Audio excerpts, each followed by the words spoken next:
Welcome to my next playthrough series. This time it's The Reckoners. We're going to be doing a two-player solo because when you play solo, you play two characters. Based on the Brandon Sanderson novels, the trilogy, the Reckoners trilogy. And this is the game based on it. So it's actually, I've read the books, so I'll have a little more insight into what's going on. It's actually pretty cool. So to set up the game, I'm just going to go through it quickly and then we'll get into some gameplay. We take three, I think there's 7 districts that come with the game. These trays also come with the game.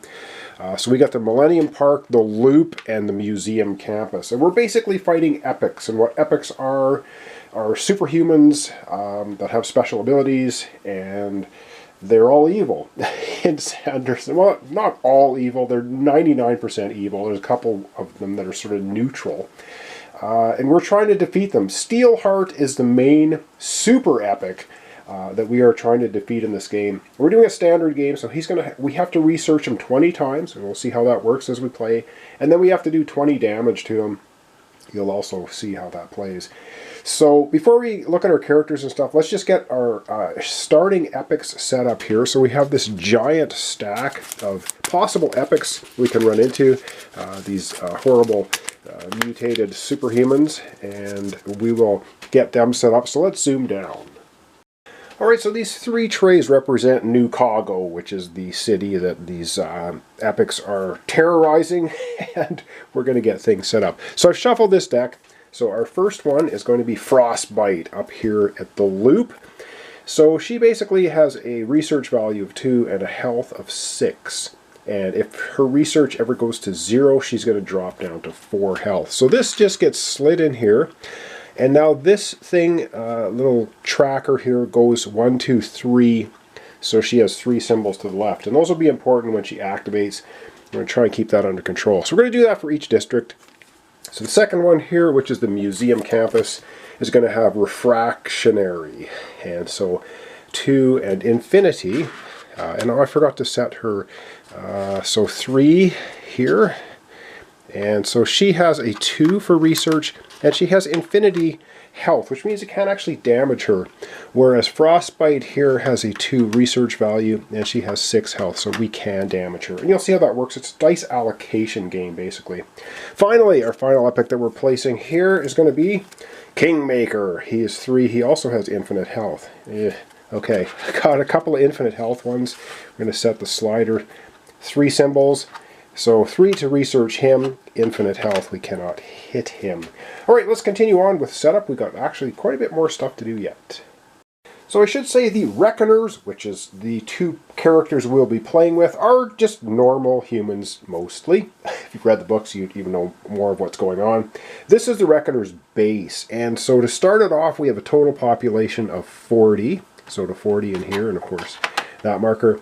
This is our base location, and throughout the game, Steelheart and the other epics are going to try and find our base, and this will tick down to here, and once we fall off the base, or he finds the base, we lose a die. We have to take one of our dice and put it down here, and it'll reset. So there's that. We start with 4 money to buy things. You're like, well, what do we buy? Well, this is our deck of stuff we can purchase.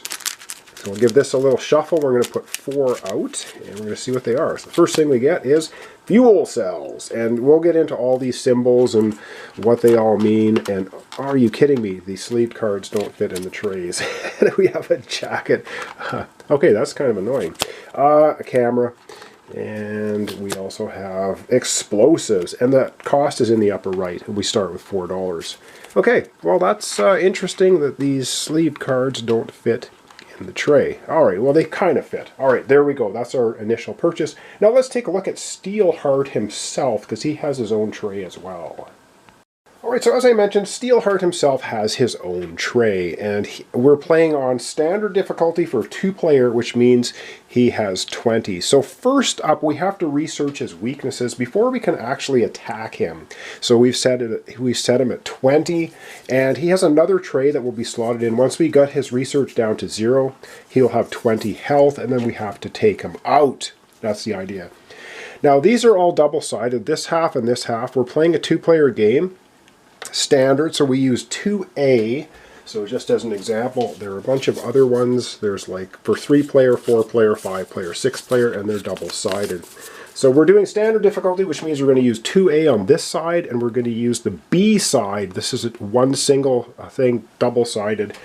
And we set everything with 2 symbols to the left. And we'll get into that. And here's his movement die, but we'll worry about that later. All right, let's take a look at our player characters.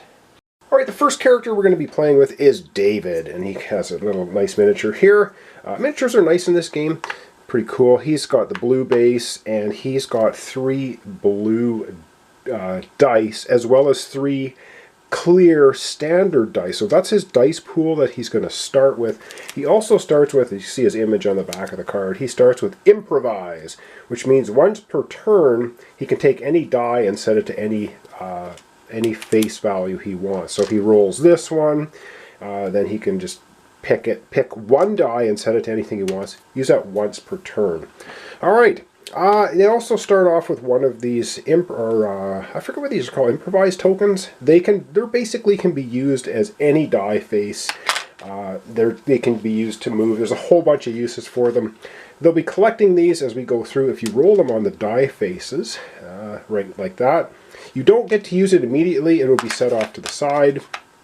And then at the end of your turn, then you'll collect them. But every character starts with 1. And it's sort of a Yahtzee style thing. So you're going to roll all of your dice, and then you can pick any number of them to put in the roll number 1. And then whatever you put in here stays in here. If you put all 6 in here because you like them all, well, you don't have to roll anymore. But you can roll a second time, a third time, and then you're going to use your dice during the use dice phase, which I guess we can quickly take a look at a turn order. So we're going to roll our dice, use our dice, receive rewards if we defeat any of the epics, purchase equipment phase, then we have the epics acting, and then we, add epics if there are any defeated, and then activate the epics. And it basically runs it down through here as to how that all works. We'll get into it as we play the game. All right, let's take a look at our second character, Megan. And the second character we'll be playing is Megan, and she's orange, or an orange thing, so nice little miniature. She has 3 orange dice, 3 clear dice. She starts off with Checkmate, which is her automatic weapon. She rolls that symbol on the die and activates this card. She can do 3 damage to epics in her location. Now, unfortunately, 2 of our epics currently have infinite health. There's only 1 that can be actually harmed. And so there we go. So that's going to be Megan. All right, let's continue on. I think we got, I think that's all the setup. And now we start the game with something called the Prologue, which is kind of how the game gets set up. And then we get into our first turn. Oh, I should also mention, off to the side, we set 1 color of each of the 6 different players that you can play in the game off to the side. There's also things called enforcers and barricades. We'll get into those as we play. So a Prologue, we have Steelheart coming out here, and he can go anywhere he wants on the board. So we'll probably just put him in the first location, the loop. And then next we look at this red symbol here. We see a 2 in the star and a 1. So that's a total of 3 stars we're showing here. And the 2 here, the white 2 and the little red background, means you can place 2 enforcers only into 1 location, then you go clockwise and start putting out more. So let's get Steelheart set up. So basically he's going to be grabbing 3 of his enforcers, which are basically the Epic's goons, regular goons that are helping them out. So let's go ahead and place them out on our locations. Alright, we have 3 locations on the board. So Steelheart's going to start off here at the loop. And as we saw for setup, we're going to be placing 2 of the enforcers here, and they're going to come into effect later. They're bad. And then clockwise, we would put 1 here. Alright, that part's set up. Let's take a look at our character setup. Oh, and I also forgot, the last thing for the Steelheart setup is you take his 12-sided die and you give it a roll, and he's going to move clockwise that many locations. So we get a 4, so he's going to be moving 4 spaces, and so basically he's just going to be going 1, 2, 3, 4. So he ends up at the museum campus. Alright, player setup for the Prologue. Alright, as part of the character Prologue setup, we get to buy cards. Now we have $4 here. We can spend $1 to wipe all of these cards off. They'll be out of the game, so we might not want to do that. And then refill it. Or we can just purchase. So our fuel cells are $3. It's an infinite value. It basically means any die that shows a double symbol can be used as a triple, and that's a ongoing use. This one here, you just get a black die, but it costs 3. That's actually a good thing. And then we have cameras. Any basic die, which are the clear ones, if you roll that symbol, it actually can be used as a double symbol. And this one here, any clear die, any taking out one of the enforcers can be used as a double enforcer. All right, let me think about what we want to purchase. All right, I think what we're going to do is we're going to spend 3 of our $4 and we're going to go ahead and get the jacket for David, which is actually going to give him this black die as a bonus die. He gets to roll every turn now, so that's really cool. We'll give him that and the black die over at his play area. And we immediately replace the card as soon as one is drawn, and we have a dowser. Wow, a purple die. Wow. Okay, we have $1 left. Everything costs 2 or more. Now we could wipe everything off there and replace them all. But you know what? I think we're going to leave it. We've got some pretty good stuff. We probably can make some money here as we go. All right, the final step for our players is they need to choose a district to start in. All right, let's have... you know what? Megan's got the nice checkmate ability. Let's have her start here in the loop with the 2 enforcers, and we'll put David down here with Steelheart and 1 enforcer. And that's where they begin. All right, it is time to start the game. Well, how does it work? Well, we're going to be rolling our dice, as per I kind of explained a little bit how that works. So that's the next step for our first turn. So let's roll up our dice, and we'll go from there. Alright, let's start with Megan. She does not have the bonus die. She's got her 3 orange dice, her 3 regular dice, and we're just going to go ahead and roll them here. And this is what she gets. So we have to choose at least 1 die to go in that roll spot number 1. We can put them all in there if we want. And then we'll get to roll a second time. So let's go over to play area and take these dice and decide which ones we want to keep and which ones we're going to re-roll.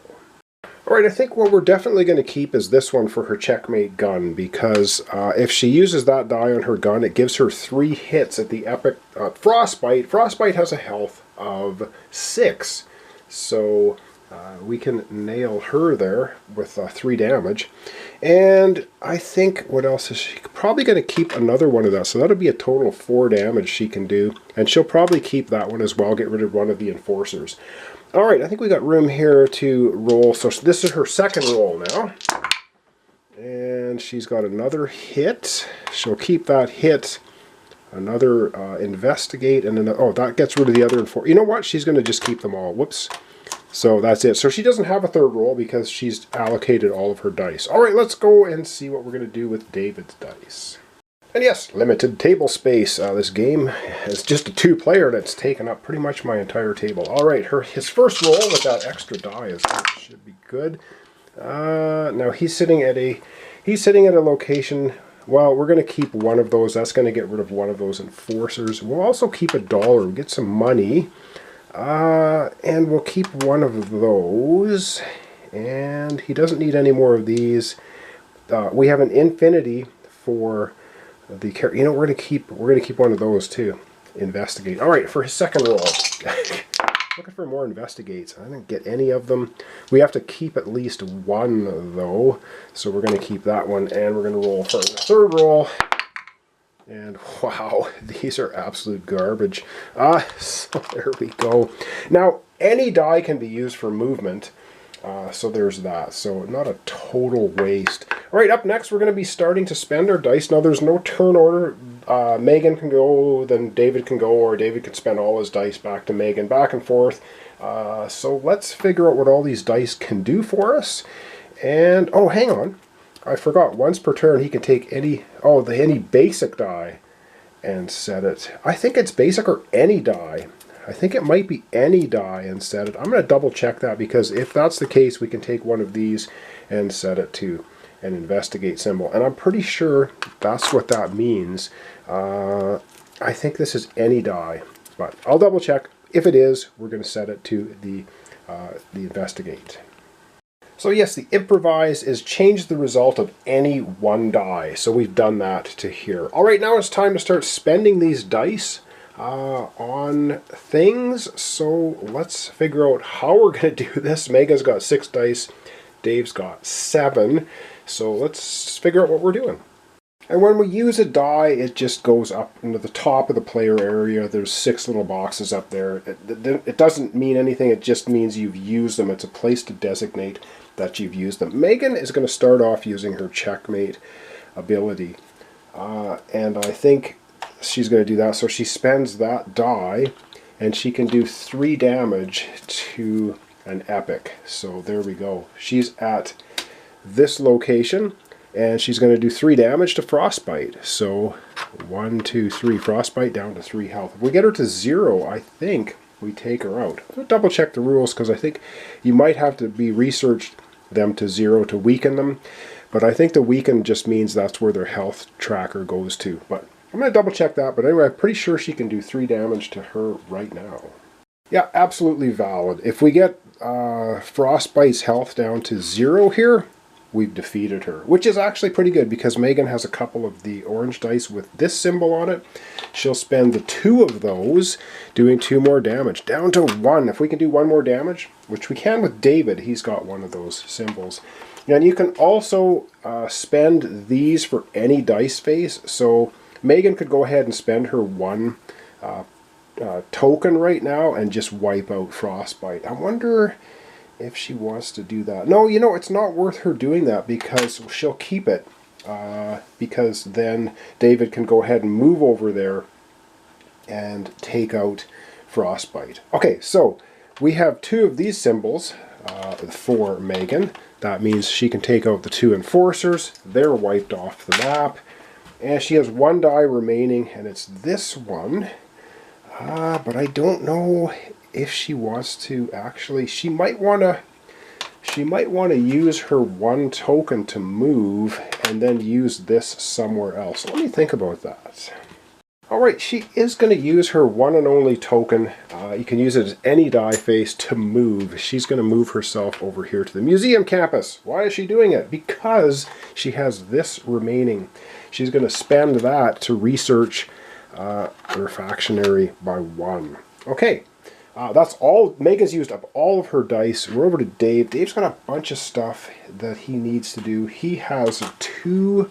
Oh, shoot, he's got 2 of them. Well, okay, he might use 1 to move. He's going to use his black die with the research on it to go ahead and put this to 0. This can never increase. Once this goes here, refractionary is down to 3 health. She loses her infinity ability. She's at 3 health. Now I got David's got 1 of these dice symbols. That's going to knock out this guy.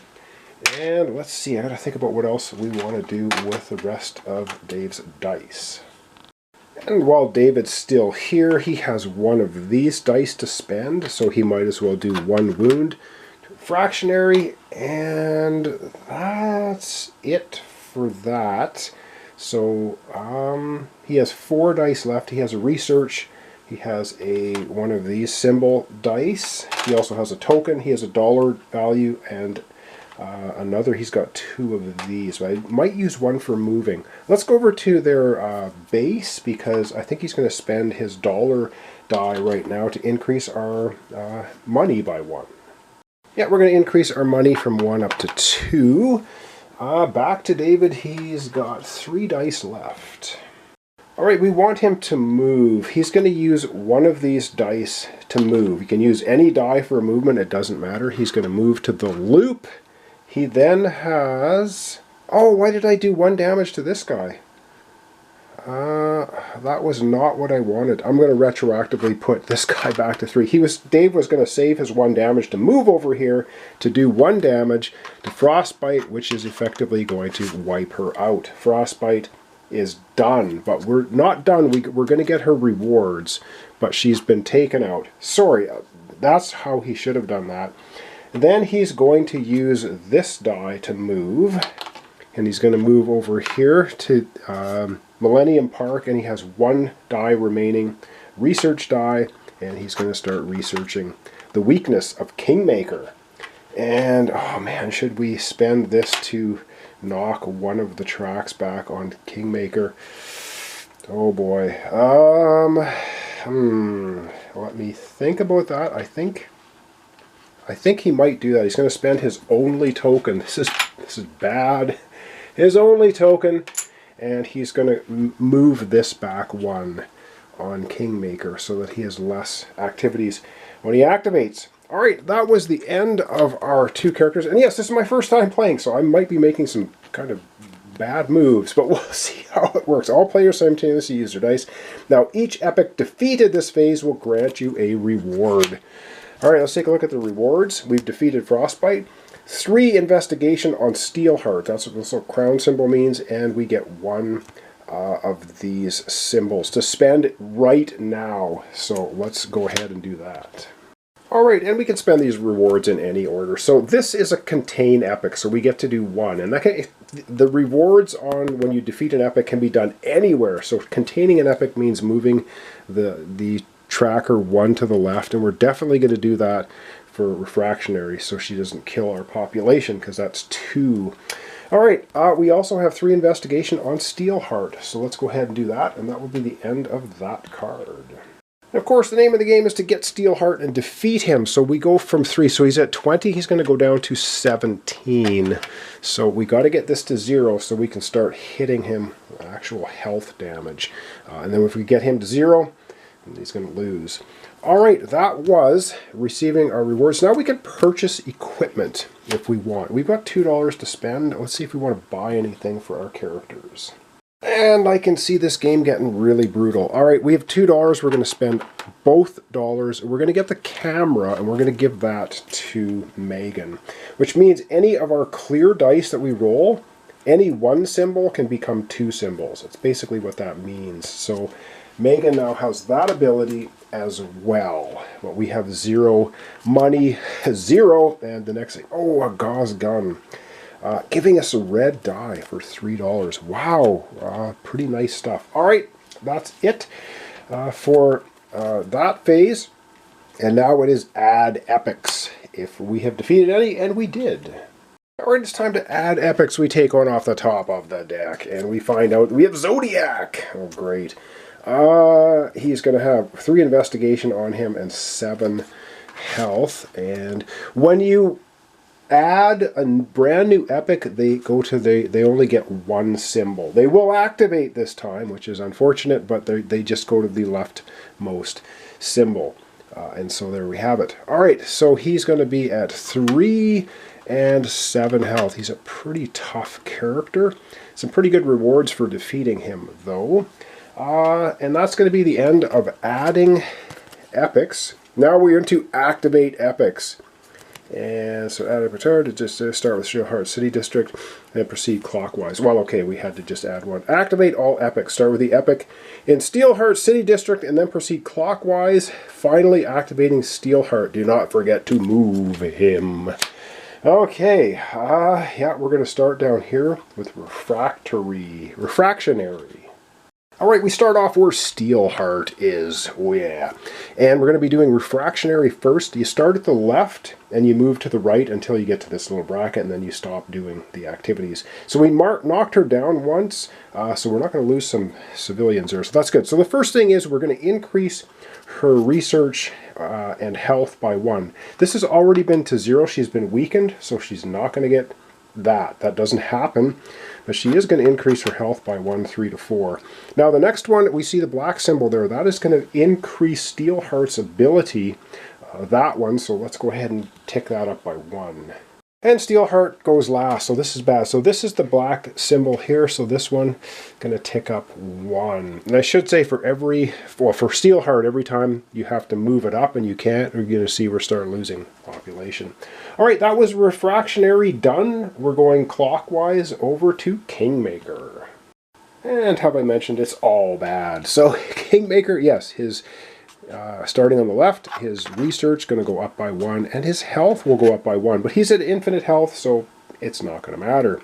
Then we go here. The next symbol we see there is a population. We're going to lose our first population, which is one way to lose the game. So we're from 40, we dropped to 39. Yes, there are ways to increase our population, so let's not get too worried. We're still at 39, it's pretty healthy.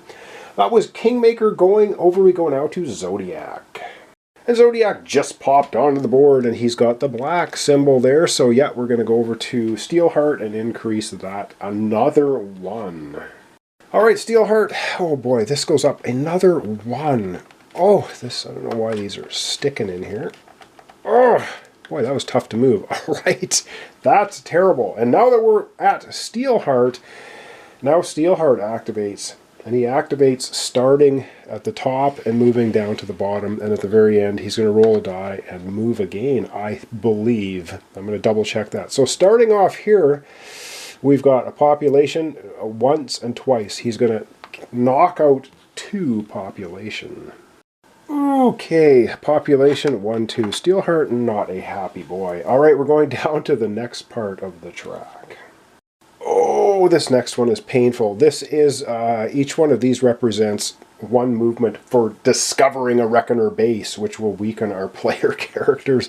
So we got a double symbol here, so 1, 2, 3, 4. We're going to be moving the token down 4 spaces. Steelheart is really trying to find one of our Reckoner bases. Alright, so how this works, oh, this is painful. So 4 movements, so you can see a cascading track down here. So 1, 2, 3, 4. The next time it moves, it's going to fall off of here, which means we're going to have to, one of our player characters is going to have to discard 1 die down here and then buy it back for $2. Ouch, that's painful. We're not finished with Steelheart yet. He still has a couple more sections to go. Alright, as for the prologue, this is still the same. So he's going to have 2, 3. So he's going to get 3 of his goons coming out to patrol the area at a maximum of 2 in any one location. For placement purposes, you can have more than 2 in the location, but just for placing them here. So total of 3. We're going to do 2 and then move clockwise to the next location. Alright, so we start where Steelheart is. So he's going to get a couple of goons coming out to patrol the streets and do his bad stuff. And clockwise then will be over here 1 more. Alright, he's got 1 more location to, or 1 more tick on his board to do. And I almost forgot an important step when epics activate. After they're done all of their stuff, their tracker will move 1 to the right plus the number of enforcers in their location. We have no enforcers in any location. However, each one of these tracks will move 1 space to the right. And I forgot to do that, and now I'm doing it right now. And now let's complete Steelheart's turn. Alright, and the last track for Steelheart is barricades. He's got 1. There are 8 barricades in the game. And if you need to place one and you don't have it, you lose a population. Basically, in the game, if you need to do something and you can't do it, pretty much you lose a population for everything you can't do. Alright, he's going to be placing 1 barricade. It starts with his location and goes clockwise, but we're just placing 1. So he'll be placing a barricade right here with himself. Yes.